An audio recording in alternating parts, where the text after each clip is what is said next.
ಮಟ್ಟಿಕಲ್ ಸತೀಶ್ ಪೂಜಾರಿ ಅವ್ರನ್ನ ಅರೆಸ್ಟ್ ಆಗಿ ಮಾಡಿದ್ರು. ಇಂಟೆನ್ಷಿಯಲಿ ಮಾಡ್ತಿದೆ ಸರ್ಕಾರ ಅಂತ ಅಧಿಕಾರಿಗಳನ್ನು ಬಳಸ್ಕೊಂಡು. ಯಾರು ಹೇಳಿದಾರೆ? ಅಲ್ಲ ಅವ್ನಿಗೆ ಬೇರೆ ಕೆಲಸ ಇಲ್ಲೇನ?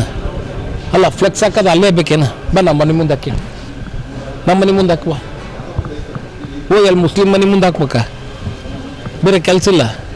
ಎಲ್ಲರ ಪಾಪ ಒಬ್ಬರು ಮುಸ್ಲಿಂ ಎಲ್ಲರ ಇದ್ದಿದ್ರೆ ಅದನ್ನು ದೊಡ್ಡ ರಂಪ ರಾಡಿ ಮಾಡ್ತಿದ್ರಪ್ಪ. ಯಾರು ಒಬ್ಬರ ಮುಸ್ಲಿಮ್ಸು ಅಲ್ಲಿ ಒಬ್ಬರೂ ಇಲ್ಲ. ಇವ್ರು ಕಾಯ್ತದಾರ ಅಲ್ಲಿ ಮುಸ್ಲಿಮ್ಸ್ ಬರಲಿ ಅಂತಂದು. ಇದು ಬೇಕಾ? ಬರಲಿ ನಮ್ಮ ಪಾರ್ಕಿಗೆ ಹಾಕಿ, ಅಲ್ಲಿ ಈ ಕಡೆ ಹಾಕಿ. ಹಾಂ ಅಲ್ಲ ನೀನು ಹೇಳಪ್ಪ. ಮಟ್ಟಿಕಲ್ಲಲ್ಲಿ ಹಾಕಿದ್ರು ಸರ್ ಅವರು. ಮಟ್ಟಿಕಲ್ ಅಂದ್ರೆ ನೀನು ನೋಡಿಯ ಮಟ್ಟಿಕಲ್ ಎಲ್ಲೈತಿ? ಮುಸ್ಲಿಂ ಏರಿಯಾದಾಗ ಮಟ್ಟಿಕಲ್ ಎಲ್ಲೈತಿ ನೋಡಿಯ? ಹಾಂ ಅಲ್ಲಿ ಇಬ್ರು ಅದಾರ, ಅಲ್ಲಿ ಇಬ್ರು ಅದಾರ. ಅಲ್ಲ ಎಲ್ಲ ಕಡೆಗೂ ಅದು ಇವನು ಯಾಕೆ ಹೋಗ್ಬೇಕು? ಇವನು ಯಾವ ಏರಿಯಾದನು? ಇವನು ಯಾವ ಏರಿಯಾದನಪ್ಪ? ಹಾಂ ಅದು ಆ ಮುಸ್ಲಿಂ ಹಬ್ಬದ ದಿವಸನೇ ಗಣಪನ ಬಿಡ್ಬೇಕಾ? ಅವ್ರ ಮಸೀದಿ ಮಗ್ಳಾಗ ಗಣಪನ ಇಡ್ಬೇಕಾ? ಅಲ್ಲೇ ಕೇಕ್ ಹೊಡಿಬೇಕಾ?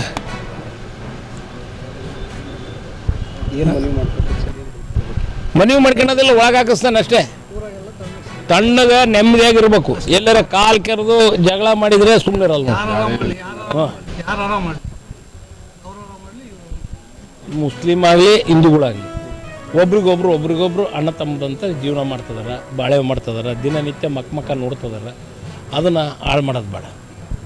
ಏನು 94ರಿಂದ ಅದನ್ನು ನಾವು ನೋಡೋದು ಬೇಡ, ಮತ್ತು ಮರು ಕಲ್ಪಿಸ್ಬಾರ್ದು. ಆ ರೀತಿ ನಾವು ಏನದಾರಲ್ಲ ಎಲ್ಲರೂ ಸೇರಿ ಅನ್ಯೋನ್ಯವಾಗಿ ಮಾಡ್ಕೊಂಡು ಹೋಗಾರ. ಯಾಕೆ ಬೇಕು ಇವು? ಇದ್ರಾಗಿಂದ ರಾಜಕೀಯ ಬೇಳೆ ಬೇಯಿಸ್ಕೊಳ್ಳೋದು ಬೇಡ.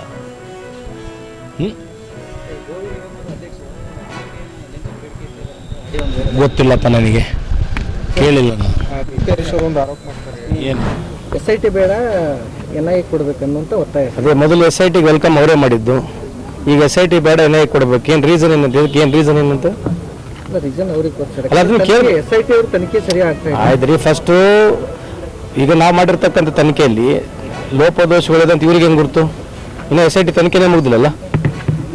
SIT ತನಿಖೆನೇ ಮುಗ್ದಿಲ್ಲ, ಸಂಪೂರ್ಣ ವರದಿನೇ ಬಂದಿಲ್ಲ. ಇವ್ರು ಅದಕ್ಕಿಂತ ಮುಂಚೆ ಹೇಳ್ಬಿಡ್ತಾರ ಇವ್ರಿಗೆ ಎಲ್ಲಿಂದ ಮಾಹಿತಿ ಇದೆ ಅಂತ? ಸರಿಯಾಗಿಲ್ಲ ಅಂತೇಳಿ, ಸರಿಯಾಗಿಲ್ಲ ಅಂತ ಇವ್ರ ಹತ್ರ ಮಾಹಿತಿ ಇದ್ರೆ ಕೊಡಬೇಕಲ್ಲ ಸರ್ಕಾರಕ್ಕೆ, ಅಥವಾ ಬಹಿರಂಗ ಪಡಿಸ್ಬೇಕಲ್ಲ.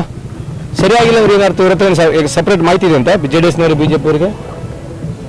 ಸುಮ್ಮನೆ ಏನೋ ಈಗ ನಡಿಬೇಕಲ್ಲ. ಮತ್ತೆ ಈಗ ಏನು ನಡೀಲ್ಲ ನನಗೆ ಏನೋ ಒಂದು ಕಾಂಟ್ರವರ್ಸಿ ಬೇಕು ಅವರಿಗೆ. ಮತ್ತು ಇದೇ ಕಾಂಟ್ರವರ್ಸಿ. ಈಗ ವೋಟರ್ ಲಿಸ್ಟ್ ವಿರುದ್ಧ ಮಾಡೋದು ಬೇಡ ಅಂತ ಸ್ಟ್ರೈಕು JDSನವರು BJP ಅವರಿಗೆ. ವೋಟರ್ ಲಿಸ್ಟ್ ಇಶ್ಯೂ ಇಲ್ಲ ಈ ದೇಶದಲ್ಲಿ. ಒಂದೇ ಮನೆಗೆ 1000 ಓಟ್ ಇದಾವೆ ಬಿಹಾರ್ನಲ್ಲಿ. 10 ಮನೆಯಲ್ಲಿ 1000 ಓಟ್ ಇದಾವೆ. ಇದು ಏನು ಮಾಡ್ಬೇಕಂತಿದ್ದು? ಈಗ ಇದು ಓಟ್ ಕಳ್ತನ ಆಗಿರ್ತಕ್ಕಂಥದ್ದು ಜನಕ್ಕೆ ಮುಟ್ಟಬಾರ್ದು ಅನ್ನೋಕೆ ಇದೊಂದು ಪ್ರಯತ್ನ ಮಾಡ್ತಾ ಇರ್ತಾರೆ ಅಷ್ಟೇ. ಕಾಲಿಂಗ್ ಅಟೆನ್ಷನ್ ಡೈವರ್ಷನ್ ಮಾಡ್ತಾರಲ್ಲ, ಅದಕ್ಕೆ ಈ ಪ್ರಯತ್ನ ಅಷ್ಟೇ, ಏನಿಲ್ಲ. ಫಸ್ಟ್ದು ಉಪರಾಷ್ಟ್ರಪತಿಯವರು ಯಾಕೆ ರಾಜೀನಾಮೆ ಕೊಟ್ಟರು? ರೀಸನ್ ಏನು? ಅದಕ್ಕೆ ಇರ್ತಕ್ಕಂಥದ್ದು ಇವತ್ತು ಎಲ್ಲ ಇನ್ಸ್ಟಿಟ್ಯೂಷನಲೈಸ್ ಇರ್ತಕ್ಕಂಥ ಹುದ್ದೆಗಳನ್ನ BJP ಅವರು ಕಮರ್ಷಿಯಲೈಸ್ ಮಾಡ್ಕೊಂಡ್ಬಿಟ್ಟಿದ್ರು. ಅವರಿಗೆ ಸ್ವಂತ ಯೂಸ್ ಮಾಡ್ಕೊಳ್ಳಿಕ್ಕೆ ಇರ್ತಕ್ಕಂಥದ್ದು ಸುಪ್ರೀಂ ಕೋರ್ಟ್ ಹಲವಾರು ಸಲ ಈ ರೀತಿ ಹೇಳಿದೆ. ಗವರ್ನರ್ಗಳು ಅದೇ ರೀತಿ ಮಾಡ್ತಾ ಇದ್ದಾರೆ.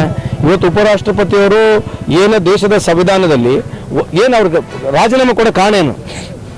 ಬರೀ ಅವ್ರ ಹೆಲ್ತ್ ಇಶ್ಯೂಸ್ ಅಲ್ಲ. ರಾಜೀನಾಮೆ ಇರ್ತಕ್ಕಂಥ ಕಾರಣ ನಿಮಗೆಲ್ಲರಿಗೂ ಗುರ್ತಿದೆ.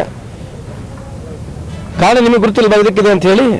ಸೊ ಅಲ್ಲಿ ಏನಿರ್ತಕ್ಕಂಥ ಜಡ್ಜ್ ಮೇಲೆ ಏನಾದರೂ ಒಂದು ಎನ್ಕ್ವೈರಿ ಆಗ್ಬೇಕು ಅನ್ನೋದಕ್ಕೆ ಒಂದು ಪಾಸ್ ಮಾಡಿದಕ್ಕೆ ಅವರಿಗೆ ರಾತ್ರಿ ಒತ್ತಡವಂತಂದು ಅವರಿಗೆ ರಾಜೀನಾಮೆ ಕೊಡಿಸಿದ್ದಾರೆ. ಇಡೀ ಜಗತ್ ಜಾಹಿರಾತು, ಅದರ ಬಗ್ಗೆ ಇಲ್ಲಿ ಚರ್ಚೆ ಆಗೋದಿಲ್ಲ. ಸೊ ಹಂಗಾಗಿ ಇವತ್ತು ಕಾಂಗ್ರೆಸ್ ಪಾರ್ಟಿ ಇವತ್ತು ಸಂವಿಧಾನ ಉಳಿಬೇಕು, ಸಂವಿಧಾನ ಹುದ್ದೆಗಳಿಗೆ ಏನಿರ್ತಕ್ಕಂಥ ಒತ್ತಡಗಳು ಇರಬಾರ್ದು, ರಾಜಕೀಯ ಒತ್ತಡಗಳು ಇರಬಾರ್ದು ಅನ್ನೋದಕ್ಕೆ ನಾವು ಒಂದು ಕ್ಯಾಂಡಿಡೇಟ್ನ ಮಾಡ್ತಾ ಇದ್ದೇವೆ ಸಮರ್ಪಕವಾಗಿ. ನಂಬಿಕೆ ಇದೆ ನಮಗೆ, ಗೆಲ್ತಕ್ಕಂಥ ನಂಬರ್ಸ್ಗಿಂತ ಜಾಸ್ತಿ ನಮಗೆ ಒಂದು ನಂಬಿಕೆ ಇದೆ. ಸಂವಿಧಾನ ಮೂಲದಲ್ಲಿ ಇರ್ತಕ್ಕಂಥ ಯಾರು ನಂಬಿಕೆ ಇದೆ. ಈವನ್ ಅಲಯನ್ಸ್ ಪಾರ್ಟಿ ಅವ್ರದ್ದೇನು ಫುಲ್ ಮೆಜಾರಿಟಿ ಇಲ್ಲ, ಅವ್ರದ್ದೇನು ಫುಲ್ ಅಲಯನ್ಸ್ ಇಲ್ಲ, ಅವ್ರದ್ದೇನು ಫುಲ್ ಮೆಜಾರಿಟಿ ಇಲ್ಲ. ಸೊ ಅವಕಾಶ ಇದೆ ನಮಗೆ. ಗೊತ್ತಿಲ್ಲ, ನಾವು ಇದೆಲ್ಲ ಸಾರ್ವಜನಿಕವಾಗಿ ಕಳೆದ 11 ವರ್ಷದಿಂದ ಏನು ಲೂಟಿ ಹೊಡೆದ ಇಡೀ ದೇಶದ್ದು. ಇಲೆಕ್ಷನ್ಗಳೆಲ್ಲ ಕಳ್ತನ ಮಾಡಿದ್ದಾರೆ. ರಿಸರ್ವ್ ಬ್ಯಾಂಕ್ನಾಗಿರ್ತಕ್ಕಂಥ ನೋಟುಗಳು ಕಳ್ತನ ಆಗಿ ಹೋಗಿದ್ದಾವೆ. ರೈತರು ಸಾಲದಲ್ಲಿ ಮುಳುಗಿಬಿಟ್ಟಿದ್ದಾರೆ. ಇವರು ಉದ್ಯಮಿದಾರರಿಗೆ ಸಾಲ ಮನ್ನಾ ಮಾಡಿರ್ತಕ್ಕಂಥ ಸರ್ಕಾರಗಳು. ಡಿಮಾನಿಟೈಸೇಷನ್ ಬಗ್ಗೆ ಇವತ್ತು ಚರ್ಚೆ ಮಾಡೋಕೆ 100 ಇದಾವೆ, ಅದೆಲ್ಲ ಬೇಡ. ಸದ್ಯಕ್ಕೆ ಈಗ ಇರ್ತಕ್ಕಂಥದ್ದು ಏನಿದೆ ವಿಷಯ ನೀವು ಕೇಳಿರ್ತಕ್ಕಂಥದ್ದಕ್ಕೆ ಖಂಡಿತವಾಗ್ಲೂ ನಮಗೆ ನಂಬಿಕೆ ಇದೆ. ಏನೋ ಚಂದ್ರಬಾಬು ನಾಯ್ಡು ಅವರಾಗಿರಲಿ ಅಥವಾ ನಮ್ಮ ನಿತೀಶ್ ಕುಮಾರ್ ಅವರು ನಮಗೆ ಚಾನ್ಸಸ್ ಇದೆ ಅಂತ ಹೇಳಿ ಆ ಉದ್ದೇಶದಿಂದ ನಾವು ಇವತ್ತು ನಮ್ಮ ಪಾರ್ಟಿಯವರು ಇಂಡಿಯಾ ಅಲಯನ್ಸ್ನವರು ಒಂದು ಸಮರ್ಪಕವಾದಂಥ ಕ್ಯಾಂಡಿಡೇಟ್ನ ನಾಮಿನೇಟ್ ಮಾಡ್ತಾರೆ. ಅಲ್ಲ ನಾವು ಭಾಷಣ ಮಾಡಿವಲ್ರಿ, ಟೆಲಿಪ್ರಾಂಪ್ಟರ್ ಯೂಸ್ ಮಾಡ್ತಾರಲ್ಲ, ಟೆಲಿಪ್ರಾಂಪ್ಟರ್ ಬೆಟ್ರಾ ಭಾಷಣ ಬೆಟ್ರಾ? ಆಮೇಲೆ ಇವ್ರು ಬಿಹಾರ್ನ ಏನು ಭಾಷಣ ಮಾಡಿದಾರಂತೆ ಇಲ್ಲಿವರೆಗೆ?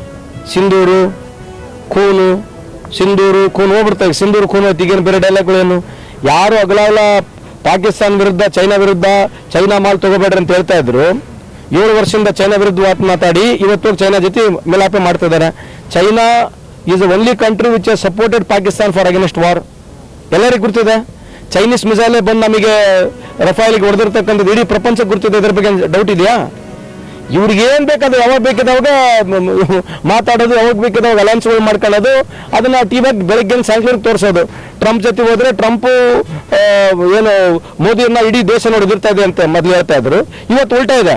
ಜಿಂಗ್ಪಿಂಗಿಗೆ ಮೋದಿ ಅವ್ರಿಗೆ ನೋಡಿ ಇಡೀ ದೇಶ ಪ್ರಪಂಚ ಎದುರ್ತಾ ಇದೆ ಅಂತ ಇದೇ ಡೈಲಿ ಹೆಡ್ಲೈನ್ಸ್ಗಳು ಮಾಡೋದು ಬಿಟ್ಟು ಬೇರೆ ದೇಶದ ಏನಿದೆ?